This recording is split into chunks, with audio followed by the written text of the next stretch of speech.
Adventures of the Teenie Weenies. Chapter 31, A Squirrel to the Rescue. The weather continued cold for several days, and the Teenie Weenies enjoyed almost a solid week of skating. An old dripping pan, which stood under a water spout at the corner of the big house nearby, made a wonderful place to try out their tiny skates. The ice was fully an inch thick, and as it was frozen solid, it made a safe place to skate.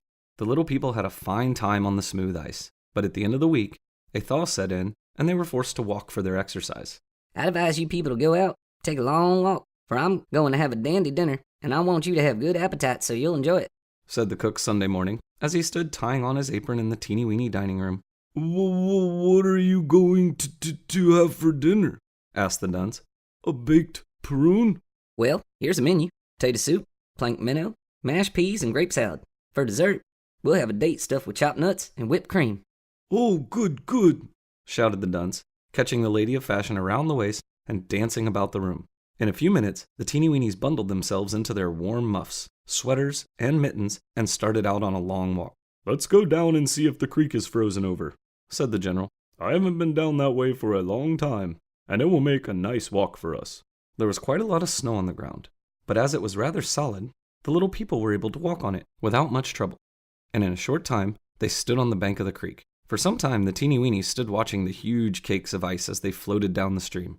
In order to get a better view, the lady of fashion and the doctor stepped out on a piece of ice which had not been broken away from the bank, and, to the horror of the little people, the piece of ice on which they stood snapped off and floated out into the surging stream.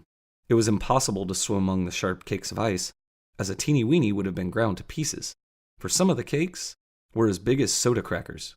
Oh, Jiminy Crickets! cried the frightened dunce. The lady of fashion and the doctor will be drowned, and then they won't get any of that good dinner the cook is getting ready for us. And the poor dunce burst into tears.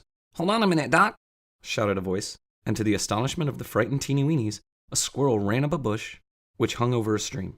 Hanging by his front feet, the squirrel swung his body down over the stream so that his bushy tail was only an inch or two from the water. And as the lady of fashion and the doctor floated by, he yelled to the doctor to catch on. Catching the lady of fashion about the waist, the doctor grabbed the tail, and the squirrel quickly pulled the two Teenie Weenies up to the bush, down which they safely crawled to the bank.